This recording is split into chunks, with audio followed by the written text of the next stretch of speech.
Hey, what's up, guys? Welcome to today's edition of Not Quite News. Matt here. Jeremy there. And we have several stories lined up for you today, starting in the NFL.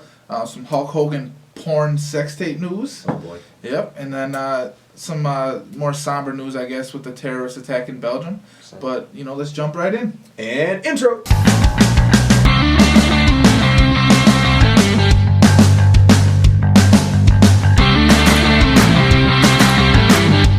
So this first story comes to us from the NFL in Atlanta, Georgia, where the city of Atlanta is a finalist to host the 2019 and 2020 Super Bowls. The state of Georgia, however, recently passed a religious freedom bill that the NFL does not like. They are worried that this could lead to some discrimination against homosexuals because it basically protects opponents of homosexuals. The NFL spokesman, Brian McCarthy, had this to say: NFL policies emphasize tolerance and inclusiveness, blah, blah, blah. You can read the rest of the quote if you'd like.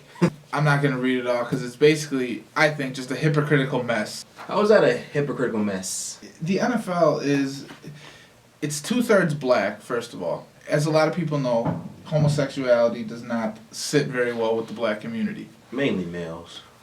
Yeah, right, true. So, and of course it's all males in the NFL. But second of all, I mean, they're chock full of criminals of all races and of all, criminal severities. You have accused murderers, alleged rapists, child and animal abusers, drug users. It sounds so bad to me, especially because Michael Sam, who came out as gay a couple years ago and was drafted in the 7th round to the St. Louis Rams.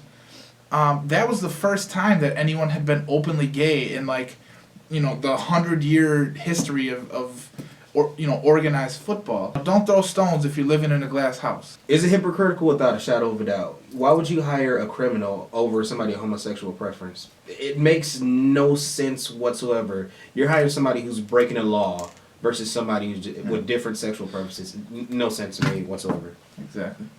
On to some crazier news. If you guys haven't already heard, Hulk Hogan had a sex tape released not too while ago. And he sued the website releasing it, Gawker.com. And he was suing them initially for $100 million. Yeah. Isn't that an outrageous price to be suing somebody for? He was never going to win that much. Not a chance. Oh, that's what you think. So far, he has won the case with a combination of $140 million of damage. Damn. Right? $140 million. And it's basically, releasing this video without permission, invading his privacy is what they call it, the damage of his character. What I pretty much think that he's trying to find some type of income because he was, if you haven't heard, released from WWE. Wasn't he scrubbed from the history books and stuff? Pretty much, because of I don't know if it was a private conversation for sure, but it was definitely recorded of him using the N-word because I don't think he liked anybody pretty much somebody black dating his daughter. Right. So he had to find some type of income anyway. So let's find a vulnerable opponent. Those people who released the videotape without my permission. True, but at the same time, it was a sex tape. And it was of him having sex with, I believe, one of his closest friends at the time. Bubba the Love Sponge is his name. Yes, that is his name. That's legit. Bubba the Love Sponge. Sexual Chocolate. Oh, remember that? Stupid ass names. I never got into wrestling. I did, and I still am. But yeah. Anyways, $140 million won. Hulk Hogan is up $140 million. And he's currently still trying to get his job back at WWE. Yeah, you know what?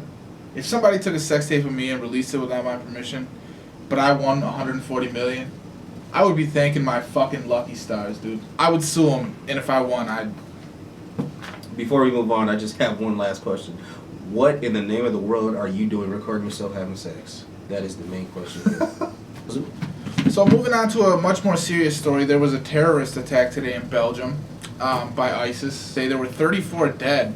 Wow. And at least 34. There were two attacks in two different places. One was at a train station, like a metro station, and the other was at the airport in Belgium. Bystanders reported seeing and hearing a firefight between the terrorists and the police before the terrorists shouted something, quote, in Arabic, and detonated bombs. They heard explosions. Wow. That's scary. That's fucked up. It is.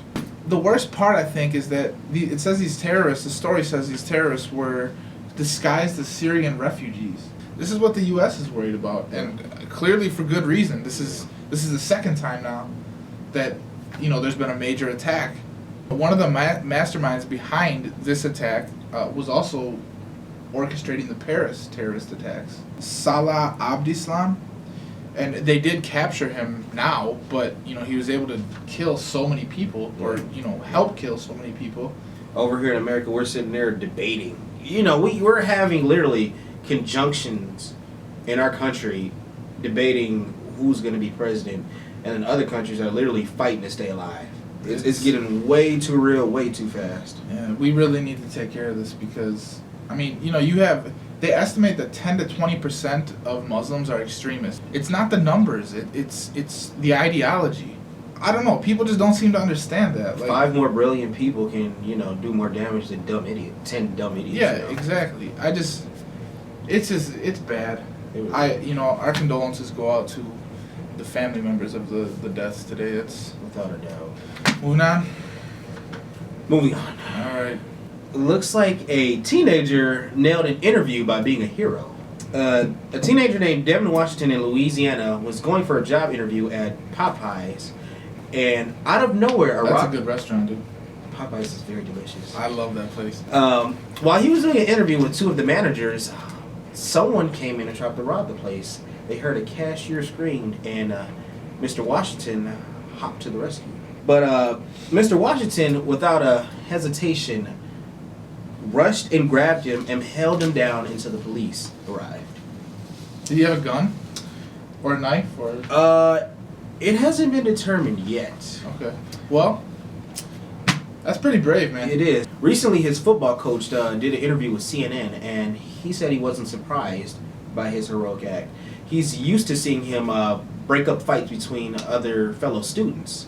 I went to a pretty big school. There weren't very many fights. Mine had a couple, but not too. Yeah, just a small amount. I don't know. I think they might be talking him up a little much. Not that he was brave, but right. Anyways, it is unknown if that interview went well without it, but he was for sure insured a job at Popeyes now. That's one way to get a job. Exactly. One way to nail an interview: be a hero. Hell yeah, good on him. Moving on to some anime news here. Dragon Ball Super released its 35th episode, and apparently it became a very big trend this weekend. For those who don't know what Dragon Ball Super is, it is pretty much a sequel series to Dragon Ball Z, pretty much knocking the canon of Dragon Ball GT out. I didn't think Dragon Ball GT was that bad. It was the same thing as Dragon Ball Z was. Some respect has lost right here. But it was because you have the villain. You meet the villain. You have the heroes meet the villain. They talk for 3 episodes, and then they fight for like 1.5. It's a terrible show, dude. How long did it take before Teen Gohan actually fought Perfect Cell? Like 19 episodes. Yeah, true. Too fucking long. True. How long did it take before Goku finally turned Super Saiyan and whooped Frieza? Yeah, that's the longest a long ass time. From what I've been searching, it's the longest anime fight in history. Yeah, again, I love the show, but it just, come on. GT sucks. Anyways, this episode included Vegeta fighting an alternate Frieza from a different universe. The reason why it was hyped up so much is because Vegeta's the shit. That. Yeah. But this guy had beaten Goku about 2 episodes prior. The Frieza alternate. Vegeta's already beaten Goku in that series. As Majin Vegeta, yeah, yes. Though it has not yet been confirmed by Funimation of a English dub in America at least, it has not stopped American fans from watching it. This past weekend alone, it became a trending topic. Akira Toriyama, about 2013, released Battle of Gods, which kind of brought, They need to make a Dragon Ball Z RPG. They had one in Japan. It just never came to America. Yeah, America doesn't get shit, man. Buy the product, support them. That's the best way to get it. Buy the DVDs, buy the video games, buy the merchandise. That way they know it's just like, hey, America likes you. Let's get this done quicker. Support it. It's a very good show. Make sure it does get an English dub. So that will bring us to today's question of the day. Do you guys think that this new bill that Georgia passed should impact Atlanta's ability to host the Super Bowl? Yes, no, maybe so? Leave your comments down below. Great question. Alright guys, that's all we got for you today. Before you go, make sure you like, share, comment, subscribe, all that good stuff. Stick around a little bit longer. We do have some things that didn't quite make it into the show today. I'm Matt, I'm Jeremy. and we will see you next week. That's a good This restaurant. guy is actually 19 years old. I love that. I'm excited. Louisiana Spider-Man is my favorite Dude, hero. I was already excited. A little off key there. Black Panther. Now we got Spider-Man. Yeah, sure. It's about to get Louisiana It does come out. There you go. He's got May 5th. I do not remember. At least that weekend. No, it was cool. King Cole get drunk and go watch the movie. Hot mama. There you go. There you go. The internet pretty much exploded on this, especially the fact that Did it long. Spider-Man. Did it long. I didn't like 140 mil. I do. It's just a little different. It's a lot. That's not, in my mind, that's not, I need 140. But anyways, if you haven't seen it, we're gonna leave a link in the description.